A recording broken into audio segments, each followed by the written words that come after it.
The CBS Radio Mystery Theater presents...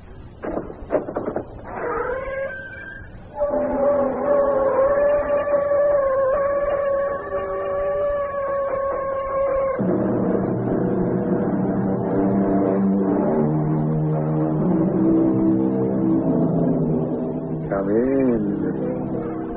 Welcome. I'm E.G. Marshall. When Marie Antoinette was told that the people had no bread, she replied, "Let them eat cake." She only meant it as a jest, and she could never understand why, A, nobody laughed, and B, she would have to pay for it with her head. It all goes to prove that the public will tolerate any abuse from its rulers except a half-baked joke, which is why the story you're about to hear concerns a very serious person. How did you get in here? You don't remember me, Your Excellency? Halder. You're John Halder. Yes. But you're dead. You were shot this morning. How did you escape? I didn't escape. I was shot. You didn't die. I died. All the bullets hit me. What do you want? I only want to know the answer to one question. What question? Why didn't you give me justice?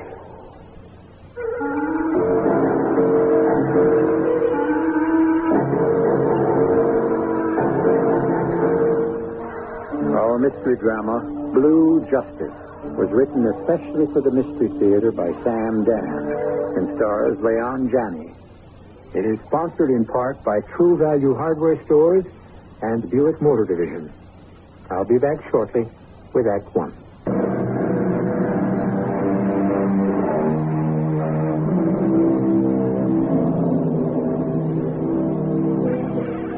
Psychologists suspect we are what we hate. The poets write of people who do protest too much. Is it possible, therefore, that they shout the loudest against evil whose resistance to it is the weakest? Consider Mr. Peter Littlewood.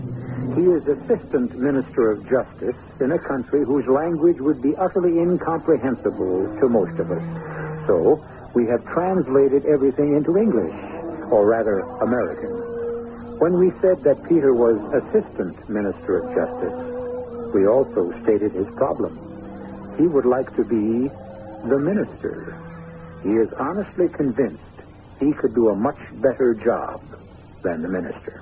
Why were you in the square? The square?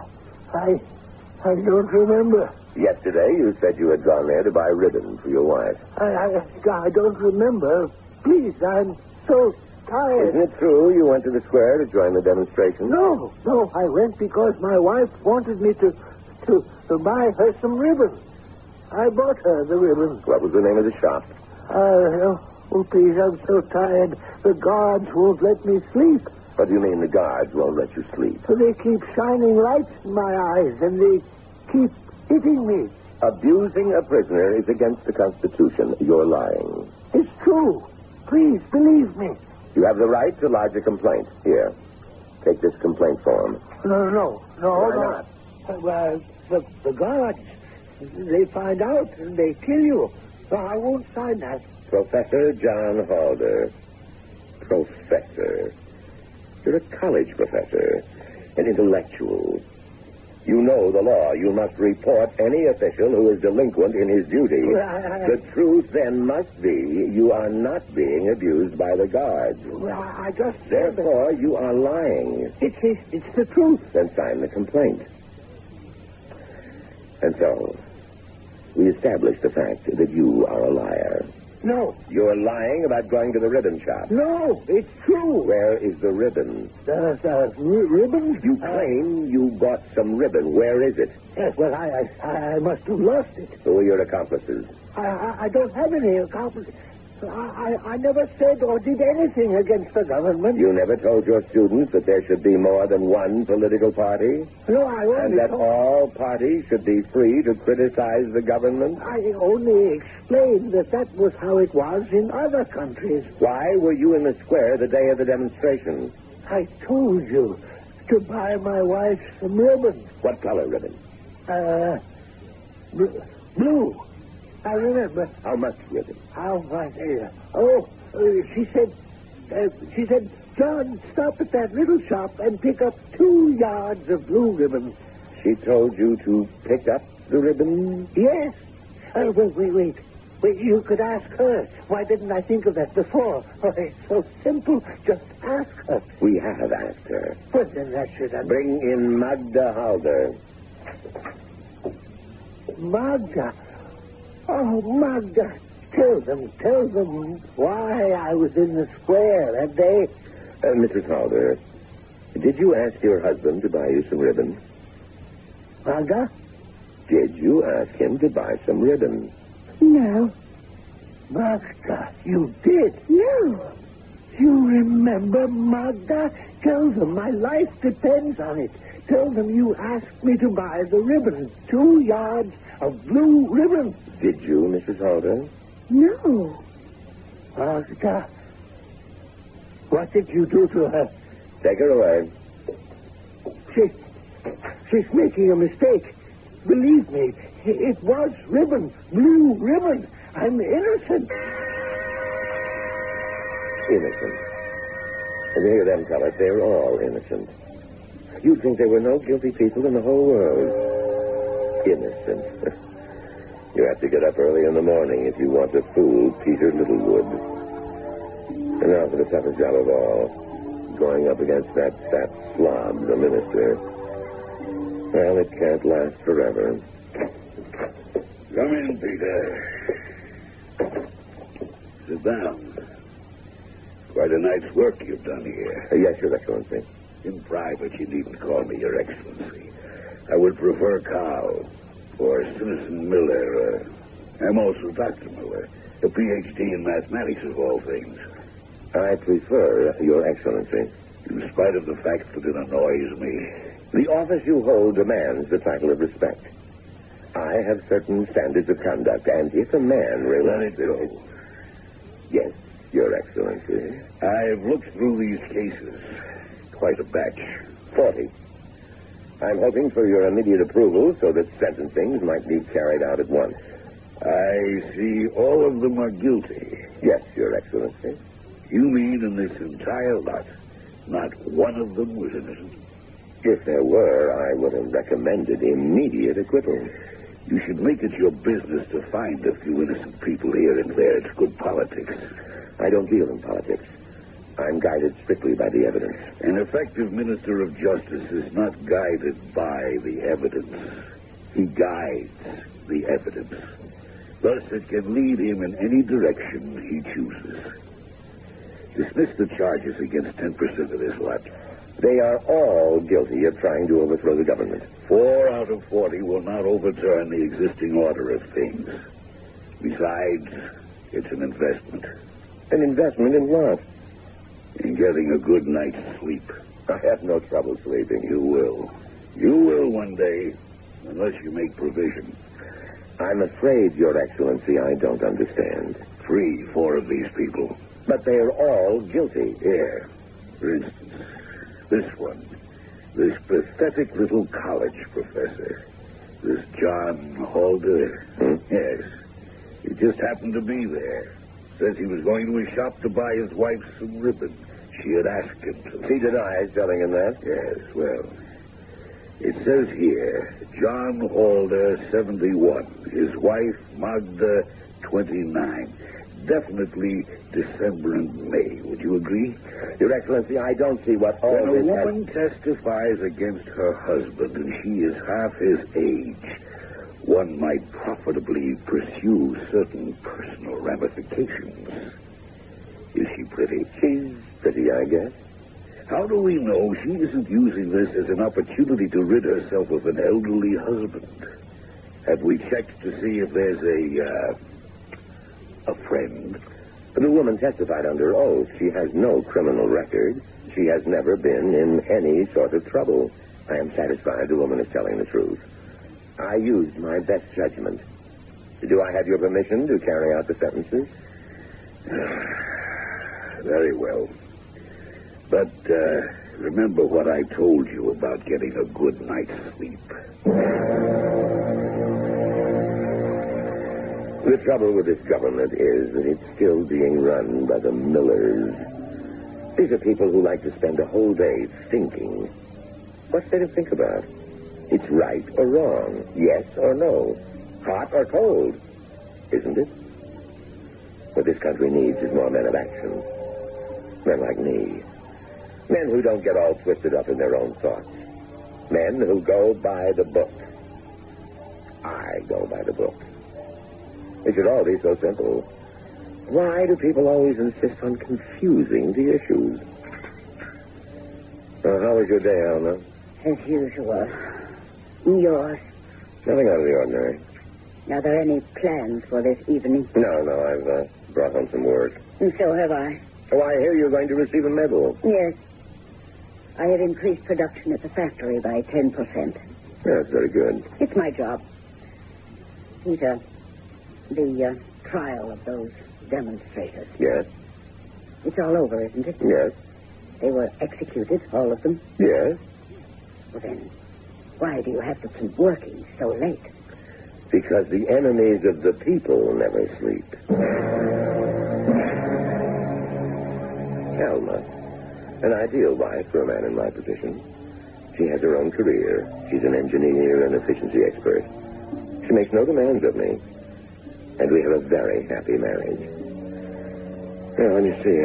Out here, the dossiers are... Oh, I'm so sleepy. Well, I didn't get any sleep last night, so maybe who can that be? Come in. Come in. Good evening, Mr. Assistant Minister. What do you mean by interrupting me at home? Who are you? How did you get in here? Don't you recognize me? I suppose not. There are so many of us. Halder. John Halder. Yes, John Halder. But you're dead. You were shot this morning. How did you escape? I didn't escape. I was shot. What do you want? You're angry, Mr. Assistant Minister. Please, don't be. I only want to ask a question, just one question. Yes. Why did you believe Magda and not me? Why would Magda lie? Why? I never suspected it, but now I've found out. She has a lover. And that's why she wanted me out of the way. I'm twice her age. I'm not very exciting. He's young, good-looking. He's everything that I'm not.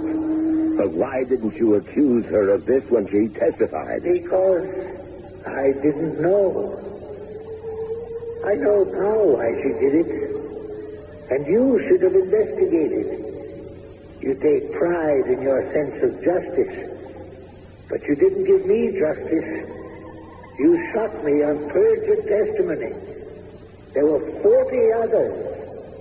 How many of them died needlessly? It's a dream. That's all this is, a dream.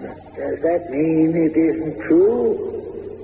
Does that mean my wife didn't have a lover? This is just a dream. Why don't you find out?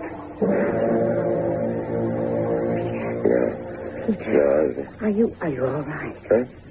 What? Oh, well, what's the matter? I was passing by your door. I heard you muttering and mumbling. Oh, I must have fallen asleep at my desk. I was dreaming. Were you? That's odd. Why is it odd? Because you always say you never dream. Well, I was dreaming this time. Oh? What did you dream about? Well, nothing. It was something that sounded terrifying. Absolutely frightful. I tell you it was nothing. Nothing.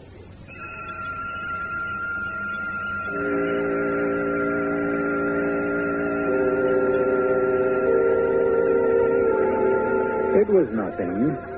One thing every listener should know by now is when a character in one of our stories says it was nothing, it's a code expression for it was everything.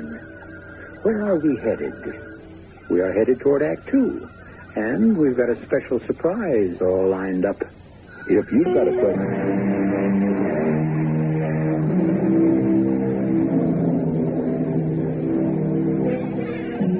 In Peter Littlewood, we have a man who claimed he never dreamed. And why shouldn't we believe him? But now, by his own admission, he has had a dream. A very odd and disturbing dream.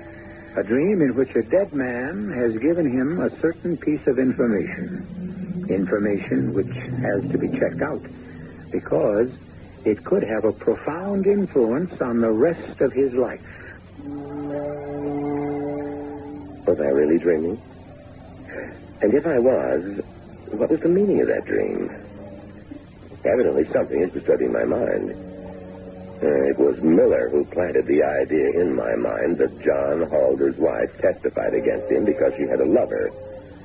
And so I dreamed that Halder appeared to me to verify it. I'm going to face Miller with this. Bring it out in the open. What is it this time, Peter? You accused me of being derelict in my duty. Did I? When? Where? How? When? The other day. Where? Here in this office. How? By not investigating any alleged motive Mrs. Magda Halder may have had for testifying against her husband. Mrs. Magda Halder? Oh, yes. That May and December marriage. You suggested she used the opportunity of the demonstration to get rid of him. The fact is, she did testify against him. What other reason could she have? This, Your Excellency, is where we disagree. There is a fundamental difference between us. I believe in my work while you... Yes? While I what? Tell me. You are a cynical man. I plead guilty. I believe in the people's government. I believe that the overwhelming majority of the citizens of this country also believe in the government. And that's why I disagree with you on Magda Halder. It only required one word, and he would have been alive and free. She condemned him to death. I say she had a reason. And I agree. And the reason was she loves her country more than anything else in the world. Nonsense. Nonsense, perhaps, to you. You don't understand love of country. Is that a fact? I'm speaking freely. You're too wise, the intellectual. In your heart, you despise simple people. I saw that woman's face. I saw the agony. She knew she was sending him to his death, and yet she understood the love of country, the obedience to duty that stands above any personal consideration. She had no choice. You believe this nonsense? Your Excellency, Yes, you do. Well, we disagree. You insist she was doing her patriotic duty, and I claim she was only combining duty with pleasure. I respect your point of view, although I deplore it. And I respect yours. And, of course, neither of us will ever be able to prove he was right. Oh, that's not true. The truth is easily established. How? How? I'm surprised at you, Peter. A resourceful investigator like yourself. You could easily discover the truth. Or are you afraid?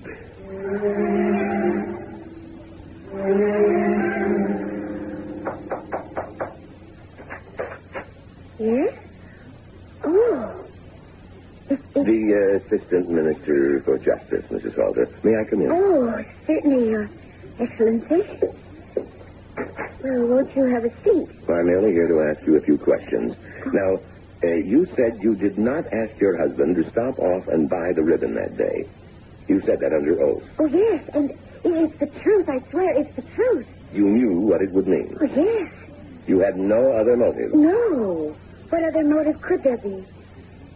I worshipped John Halder. I was his student. I fell in love with him.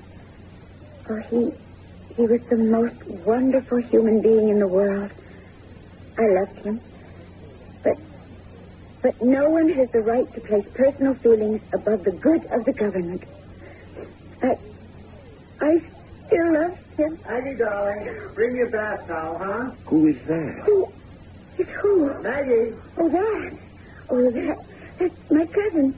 His apartment. The apartment house burned down, and he needed a place to stay. Hey, Maggie, darling. Your cousin? My second cousin.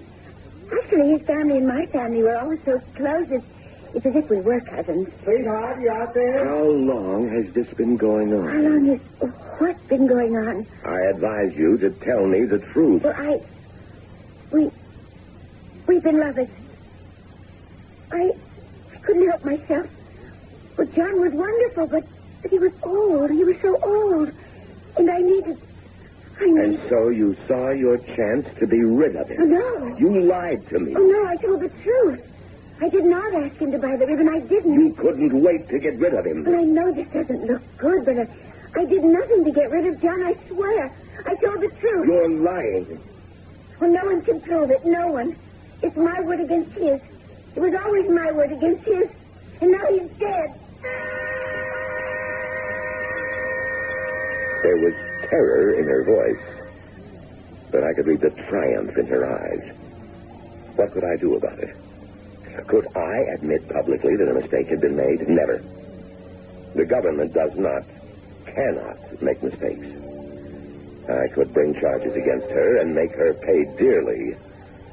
But this would be even more harmful. It would be an admission of incompetence on my part. But that's not the worst of it. What about John Halder?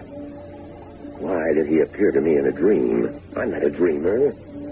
Whatever else I may be, I'm not a dreamer. What does it mean?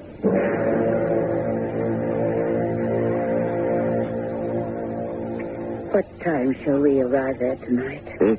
Oh, arrive where, Alma? It's your minister's reception. Oh, I'd forgotten. I don't think I can go. Are you ill? No, I'm not ill. Oh, you appear somewhat pale. Well, I haven't been getting much rest. I promised myself to get to bed early tonight. As a matter of fact, right after dinner. Won't His Excellency be put out if you're not there? Couldn't you go without me? Do I have to go? I think it would be good if someone were there to represent me. Very well. No, I know you really don't want to go, but I am very tired. What do you want me to wear? You're black. Miller is very fond of women in black. Is he?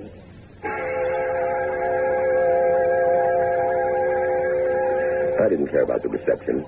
I simply had to get Alma out of the house. The reception would run from 8 to 12. That would give me a chance to sleep for 4 hours. And if I should dream and talk in my sleep, she wouldn't be here to notice. Good evening, Mr. Assistant Minister. You? Again? Why are you surprised? You knew I would be here. What do you want? Justice. I'm sorry. There's nothing I can do. That's a lie. Can you be brought back to life? No. Well, then what can I do? Do you want me to admit publicly that your execution was a mistake? That would result in a certain amount of trouble for me. Is that what you want? I told you what I want. Justice. What is justice? This is something you must figure out for yourself. Wait a minute. Come back here. Where are you going?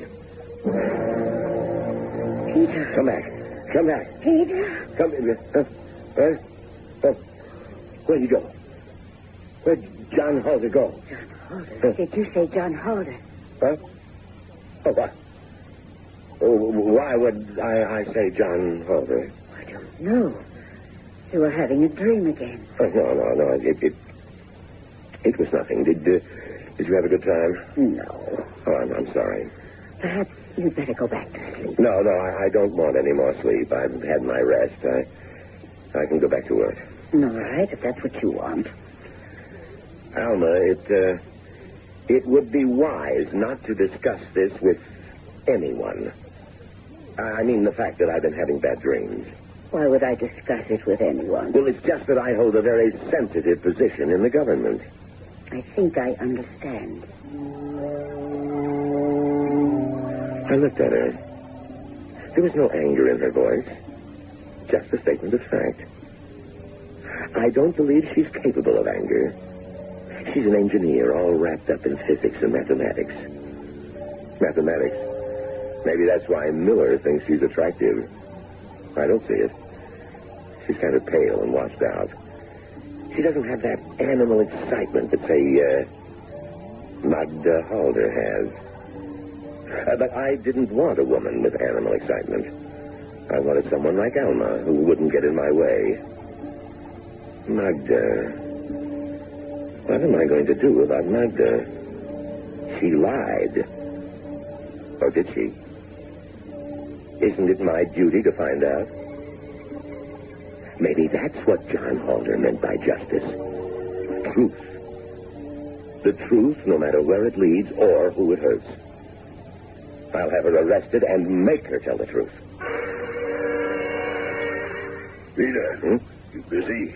No, Your Excellency. Please come in. You told my secretary you wanted to talk about something special? Yes. About justice. A few days ago, you asked, what is justice? And you answered your own question. You said it was a man-made conceit. I disagree. You have a better answer. Yes. I say justice is truth. And I intend to establish the truth. We have a disagreement about the motives of Mrs. Magda Halder. I want the case reopened. I want her arrested. I'm sorry it can't be done. You mean you won't permit it? Magda Halder is dead. He killed her. He came back and killed her. What are you saying? Oh, nothing at all. You can read about it in this morning's paper. It seems your friend Magda Halder was drowned last night.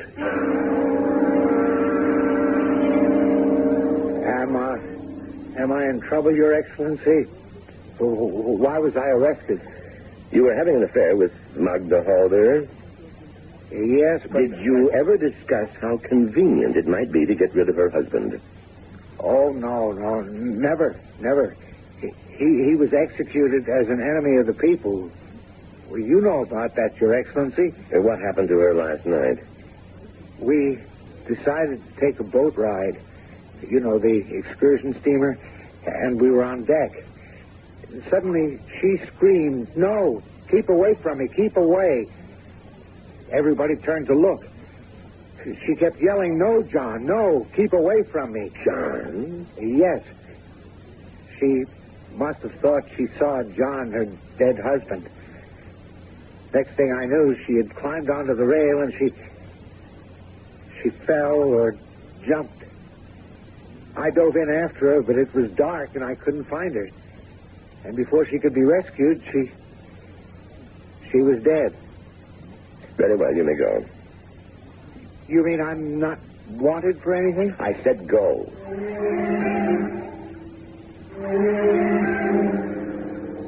Mr. Assistant Minister. What do you want?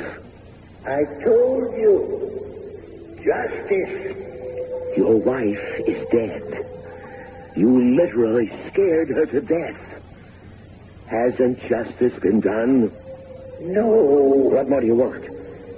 Tell me, I see you in these dreams. I'm tired, tense, and nervous.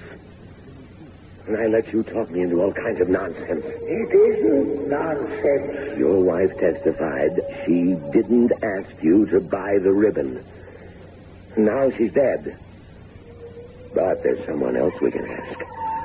I'll lay this to rest once and for all.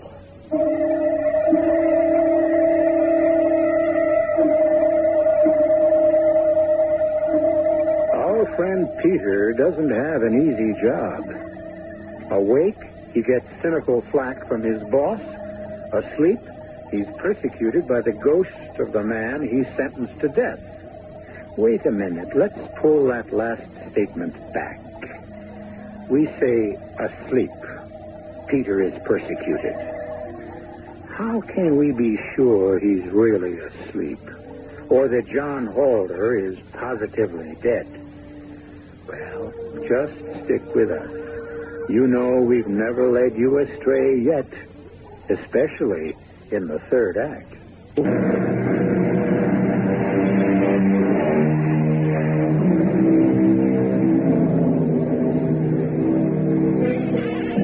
Peter Littlewood has been serving as his country's Assistant Minister of Justice. And it has just been called to his attention that he really doesn't know what justice is, which you must admit is an embarrassing situation. And since so much life and death is involved, Peter is determined to find out about one particular death, regardless of how much it costs. Yes, sir. May I help you? Oh, Your Excellency. You know who I am. Yes, sir. Everyone knows you. You're the assistant to the Minister for Justice. I have a question to ask you. On the day of the demonstration... The demonstration? Oh, sir, I wouldn't know anything. You remember that day? Yes, sir. When we saw it begin, we were the ones who telephoned the police. You could look that up. It must be on their records. The first call came from the ladies' ribbon and lace shop. Do you know a Mr. John Halder? Halder? A professor at the university. I don't think so. This is his picture. Yes, sir. Now, on this particular day, do you remember seeing him in your shop? No, sir. If he's a subversive person... Stop that. I want the truth. Don't try to anticipate me. Now, did he buy anything in your shop? That was a very upsetting day. There were so many people in here. Answer. I'm trying. I'll show you my sales receipts. The place was jammed. People were coming in and out. It was one of the busiest days of the year. Then you'd have no way of knowing? And to make things worse, once the police arrived, people became frightened, and they started jamming into all the stores. You know how the police swing their clubs and arrest everyone in sight. They had to do it. I'm not complaining. You didn't see this man? No, sir, I did not.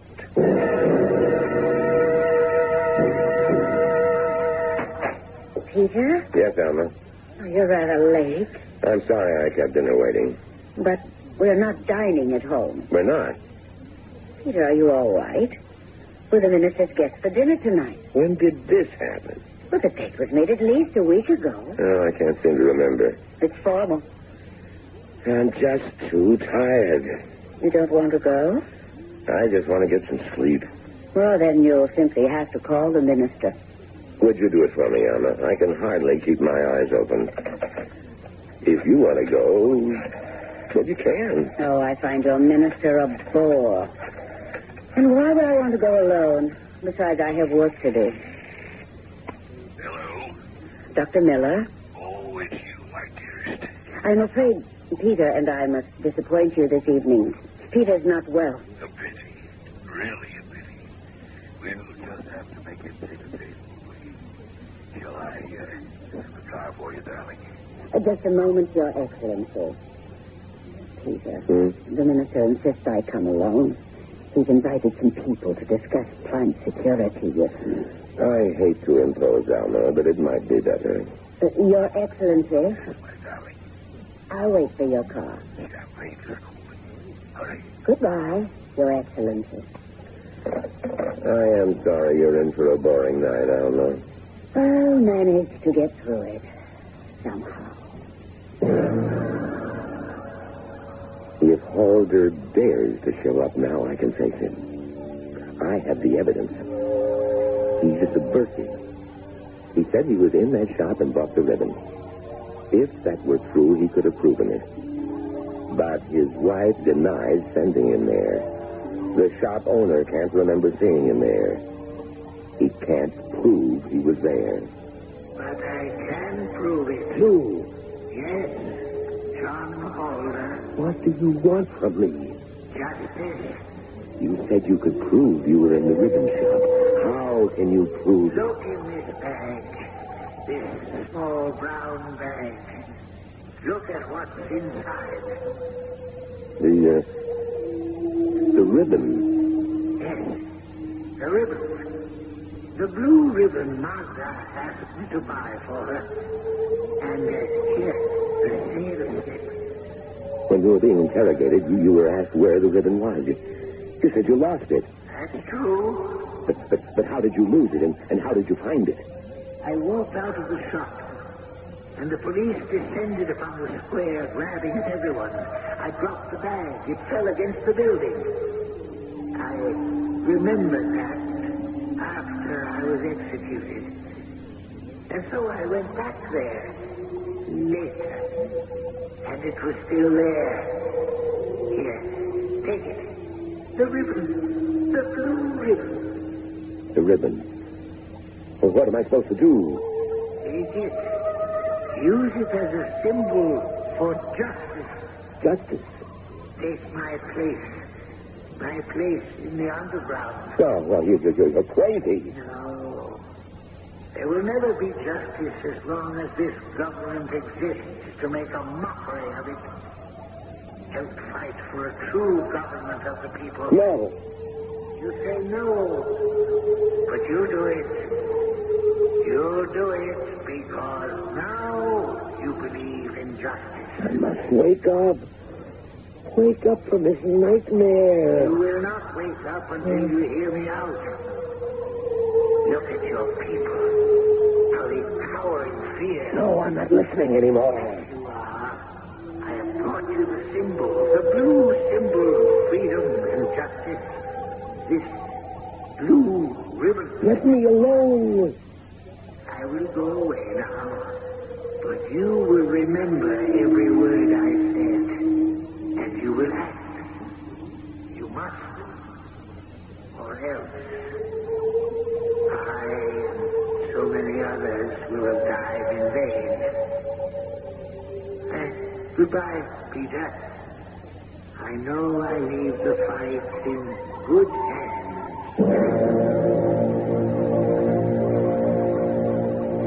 Good morning, Peter. Good morning. Coffee? Thank you. Enjoy dinner last night? No, it was the usual bore. I am sorry. Well, at least I got a wonderful night's sleep. Oh, I'm glad. Oh, did you, by any chance, happen to see some blue... Yes? This is going to sound crazy, but I had a dream. Mm-hmm. A dream that someone had given me a piece of... Well, it doesn't matter. It was only a dream. And yet it was so real. I half expected it would be there when I woke up. You'd better see a doctor. Those dreams seem quite ravaging. The dreams are all over. And how do you know? I discovered why I was dreaming. Oh? You see, the dreams were a substitute for action. What sort of action? The right sort of action, which I realized an answer that leaves you no wiser than before. Well, I shall be late for my office.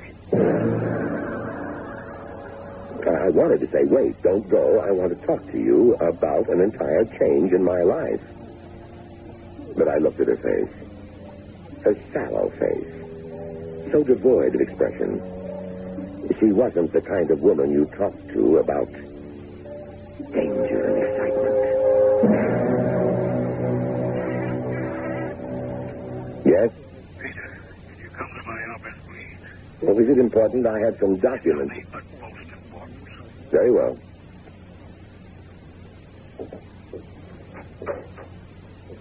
What is it, Your Excellency?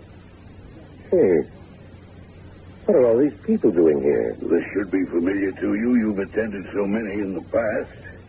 It's an administrative trial. A trial? Who's been tried? You are. I am. Sergeant, place the handcuffs on him. No, wait. Be seated. I demand to know what this You is will all... have your chance to be heard. You are charged with the murder of Professor John Halder. Murder? What? I sentenced him to death, and you approved the sentence. I was not in possession of all of the facts. You had withheld evidence. What evidence? Evidence that would have proved John Halder's innocence. That you murdered him. That isn't true. Why would I want to murder him? I didn't even know him. You knew his wife. His wife? You were attracted to her. That's a lie. And so you deliberately withheld the evidence. I defy you to produce any evidence. Do you recognize this? It's the bag. Yes. The bag which contains the purchase Professor John Halder made at the ribbon shop. 2 yards of blue ribbon, which could have proved his innocence. But where... How did you get that bag? How do you think? Your wife brought it to me. My wife? Alma, you're here? What are you doing here? Mrs. Littlewood, will you tell us how you came into possession of the bag with the blue ribbon? I found it under my husband's pillow. And what made you bring it to me? I knew about the case, and I heard him talk about it in his sleep. How he loved her. That isn't true. John Halder brought it to me. John Halder is dead. Even so, he gave me the ribbon. Pretending to be insane will not save you.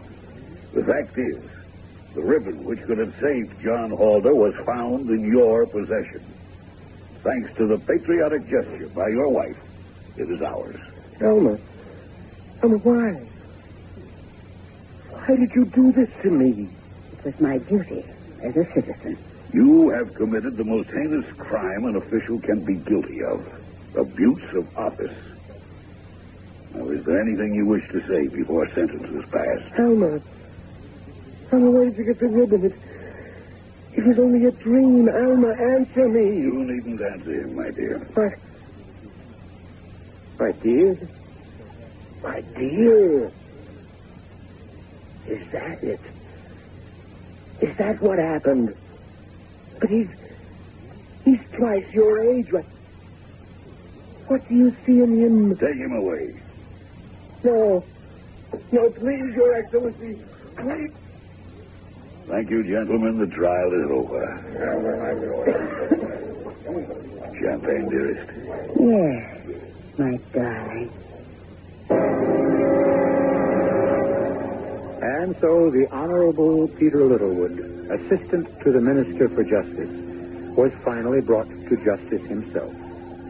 You may say he deserved to die for all the people he had cruelly killed. And, of course, he also deserved to die for the cruel way he neglected his wife. But I shall not neglect you. I shall return in just a few moments.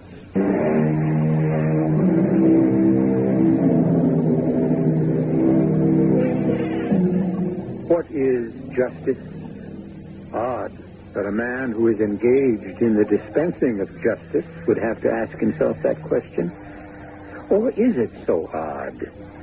How many of us know the meaning of our daily task? Or, in other words, how many people really know what they're doing? Deponent knoweth not. Our cast included Leon Janney, Jackson Beck, E.V. Juster, and Robert Dryden. The entire production was under the direction of Himan Brown. Radio Mystery Theater was sponsored in part by Buick Motor Division and True Value Hardware Stores. This is E.G. Marshall inviting you to return to our Mystery Theater for another adventure in the macabre. Until next time, pleasant dreams.